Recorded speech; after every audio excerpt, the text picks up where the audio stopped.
اب کچھ ایک حقیقتیں دجل ایک اور انداز میں جو انسان پر آ سکتا ہے اس کو سمجھ لیجئے. دنیا میں کچھ حوادث ہوتے ہیں، کچھ واقعات ہوتے ہیں جو آپ پر اثرات چھوڑتے ہیں. کسی کا کوئی نقصان ہو گیا، کاروبار کا نقصان ہو گیا، جان کا نقصان ہو گیا، کسی کا جوان بیٹا فوت ہو گیا، کسی کے کوئی اور محبوب ہستی اس کے ہاتھ سے نکل گئی، کسی نے کسی جگہ پہ کوئی جو ہے وہ کوئی ڈیل کرنی تھی، بڑی امید تھی اچھا وہ ہو جائے گا، بزنس ہو جائے گا، وہ ڈیل ہاتھ سے نکل گئی. اسی طرح کہیں کسی نے سوچا تھا میری شادی یہاں ہو جائے، وہ نہیں ہو سکی. یہ انسان اپنی جو بھی اس کی محدود سوچ ہے اس کے مطابق اپنے لیے جو چیز بہتر ہوتی ہے اس کے لیے کچھ جو ہے وہ آرزو پالتا ہے، وہ ہو جاتا ہے اس کے برعکس. اس کو ہم کہتے ہیں حادثہ، اس کو ہم کہتے ہیں سانحہ، اس کو کہتے ہیں صدمہ، اس کو ہم کہتے ہیں مصیبت. تو جو ہم پر مصیبتیں آتی ہیں، جو ہم پر سانحات بیتتے ہیں، جن حادثات سے ہم دوچار ہوتے ہیں، اس کے بارے میں بندہ مومن کا نقطہ نظر کیا ہونا چاہیے؟ نقطہ نظر، سوچ کیا ہونی چاہیے؟ پیچھے ہم نے دیکھا نا انشاءاللہ، ماشاءاللہ، لا قوت الا باللہ. اب ان کلمات کے نتیجے میں ان حادثات، ان سانحات کے بارے میں آپ کا نقطہ نظر کیا ہونا چاہیے؟ اس کو سمجھنے کے لیے ایک بات سمجھ لیجئے. جو بھی وقوع پذیر ہونے والے کام ہیں دنیا میں، جو بھی میں بول رہا ہوں یہ بھی ایک واقعہ ہے، اور ابھی ہم چلیں گے گھر جائیں گے یہ بھی ایک واقعہ. اسی لیے ہم سمجھتے ہیں کہ یہ سارا کام اللہ ہی کر رہا ہے، تبھی تو ہم گاڑی کے باوجود کہتے ہیں اللہ نے چاہا تو میں گھر پہنچوں گا. تبھی میں گولی کھاتا ہوں تو کہتا ہوں اللہ نے شفا دی تو یہ گولی اثر کرے گی. کافر کھائے گا وہ کہے گا میں اسپرو سے میرے دماغ جو سر ٹھیک ہو گیا. میں کہوں گا یار اسپرو کھائی تھی اللہ تعالیٰ نے آرام دے دیا. یہی فرق ہے نا، بس اتنا سارا فرق ہے. تو اب اس کا مطلب یہ ہے کہ دو چیزیں بیک وقت جو ہے وہ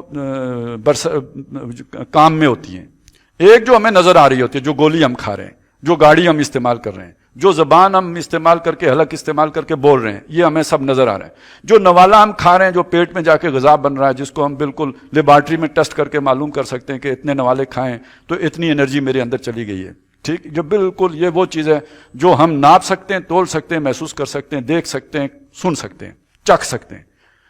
اس کے پیچھے ایک بات اور ہے جو ہم نہیں دیکھ سکتے، نہ سوچ سکتے، نہ سن سکتے، نہ سمجھ آ سکتی ہے جب تک کہ ہمارے پاس ایک اور سورس سے علم نہ آئے. وہ یہ ہے، وہ اللہ کے نبی نے بتایا. یہ جو نوالا میں منہ سے نیچے اتارتا ہوں، یہ حلق سے نیچے جانے سے پہلے اللہ سے پوچھتا ہے کہ یہ اپنی نیت سے تو مجھے غذا کے لیے کھا رہا ہے، اے اللہ تو مجھے بتا میں جا کے غذا بنوں یا زہر بنوں. یہ کسی لیبارٹری میں نہیں آئے گا. اس کا تعلق ایمان کے ساتھ ہے.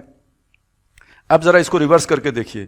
یہ جو کورونا میرے اندر اگر چلا جائے، وہ میرے حلق سے نیچے اللہ سے پوچھے بغیر چلا جائے گا کہ میں پھیپھڑوں میں جا کے گھسوں یا پیٹ کے ذریعے نکل جاؤں؟ فوری طور پہ ایک بات آپ کی سمجھ میں آ گئی نا. اللہ کا اذن نہیں ہوگا تو کورونا شریف بھی کچھ نہیں، اور اگر اللہ کا اذن ہو جائے تو وہ نوالا جو میں نے کھایا ہے وہ بھی جا کے فوڈ پوائزننگ کر کے میرا بیڑا پار کر دے گا. بس اتنی ساری بات سمجھ میں آئی تو یہ رکوع دو پورے ایک دم یوں سمجھ آ گئے. اور یہ نہیں سمجھ آئی تو ادھر لوگوں نے آ کے پھر جو کلم توڑے ہیں، ساری سیاحیاں ختم کی ہیں، لیکن بات پھر بھی پلے نہیں پڑی ہے. کیونکہ کسی کے بچے کو مار دینا بےتکی بات ہے، پھر سمجھ میں ہی نہیں آتا. تو یہ اصل میں یوں سمجھیے جو بھی واقعہ ہوتا ہے اس پر کچھ اسباب ہوتے ہیں جو ہمیں نظر آتے ہیں. ایک ہڈن جو ہے نا اس کے پیچھے ایک چل رہا ہوتا ہے پوری طاقت، وہ ہمیں نظر نہیں آتی. ہم نے دیکھا یہ دانہ زمین سے نکلا، زمین پھٹی، دانہ باہر آ گیا، بارش ہوئی تھی. اس کے پیچھے کتنے فرشتوں نے وہ اپنی ساری سرجری کے آلات کے ساتھ وہ سارا کچھ کیا، وہ ہمیں نظر نہیں آتا. ہم نے دیکھا آواز چلی ہے، ادھر دباؤ کم تھا، ادھر جو ہے نا وہ اس لیے اس جگہ کو بھرنے کے لیے آواز چلی، وہ جی جھونکا آ گیا ہوا کا. وہ اس کے پیچھے کتنے فرشتوں کی فوج ہے جو اس ہوا کو لے کے چل رہی ہے، وہ ہمیں نظر نہیں آئے گا. یہ وہ چیزیں ہیں جو نبیوں کو دکھائی گئیں. ملکوت السماوات والارض. یہ جیسے ہمارا ملک کا نظام چلتا ہے نا تو خفیہ والے ہوتے ہیں کہ نہیں ہوتے؟ وہ تو کہتے ہیں بھائی نمبر 1 ہم ہی چلا رہے ہیں. ہم کہتے ہیں جناب عمران خان چلا رہا ہے، اے سی صاحب چلا رہے ہیں، ڈی سی صاحب چلا رہے ہیں. نمبر 1 تو ہمیں نظر نہیں آ رہے ہوتے کہیں بھی، لیکن وہ کہیں ہوتے ہیں. وہ کہتے ہیں ہم ہوتے ہیں تبھی تو یہ چلتا ہے، اس کے بغیر نہیں چلتا. تو اسی طرح اللہ تعالیٰ کی بھی ایک پوری سول سروس ہے، اور وہ اپنے جو بھی ایک نظام اور انتظام اور انسلام ہے وہ لے کے چل رہی ہوتی ہے. اب اللہ ہمیں یہ بتا رہا ہے میں تمہارے لیے جو بھی کر رہا ہوتا ہوں خیر کر رہا ہوتا ہوں. تم اپنی محدود سوچ سے سمجھ رہے ہوتے ہو کہ یہ میرے حادثہ ہو گیا، یہ میرے اوپر مصیبت آ گئی، یہ مجھے پریشانی آ نہیں، وہ میں نے تمہارے لیے اچھا ہی کیا ہوتا ہے، تمہارے فائدے میں کیا ہوتا ہے. اور اس کے وہ ایسا نہیں کہ الل ٹپ ہو گیا، اس سبب کی وجہ سے ہو گیا جو تمہیں نظر آ رہا ہے. نہ وہ میرے منصوبے کے مطابق ہوا، میرے پلان سے ہوا اور میرے نافذ کرنے سے ہوا. وہ میرے فرشتوں نے کیا ہے، میں نے ان کو بھیجا تھا، انہوں نے جا کے وہ کام کیا ہے. وہ خود بخود نہیں ہو گیا، وہ از خود حادثہ نہیں ہوا ہے. تو گویا جب آپ کی یہ سوچ بن گئی تو پھر حادثہ کوئی بھی نہیں ہے، پھر واقعہ اور صدمہ کوئی بھی نہیں ہے. یہ جو کچھ بھی ہے یہ اللہ کا بھیجا ہوا ہے، اللہ کا پلان کیا ہوا ہے. یہ اتفاق اور حسن اتفاق یا سوء اتفاق کوئی شے نہیں ہے. اتفاق شے ہی کوئی نہیں ہے، یہ سب کا سب پھر منصوبہ ہے. بس اتنی ساری بات سمجھ میں آ جائے، ایک اور دجل سے آپ کی جو ہے وہ خلاصی ہو جائے گی، آپ کو آزادی مل جائے. اس کا مطلب ہے دجالیت کوئی ایک شے کا نام نہیں ہے.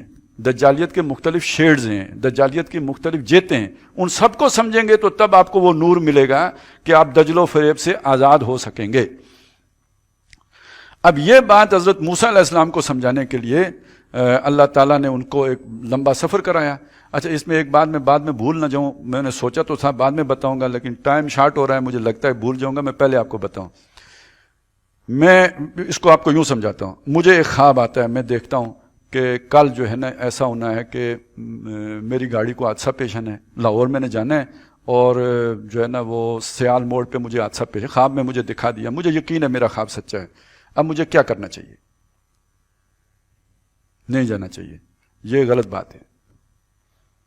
میں نے لاہور جانے کا فیصلہ اسباب کی سطح پہ کیا ہے، میں اسباب کا مکلف ہوں. میں نے لاہور جانا ہے، جو سیال موڑ پہ ہوگا وہ اللہ نے مجھے بتا دیا وہ ہوگا، وہ تکوین کی بات ہے. میں نے تشریح کی سطح پہ رہنا ہے.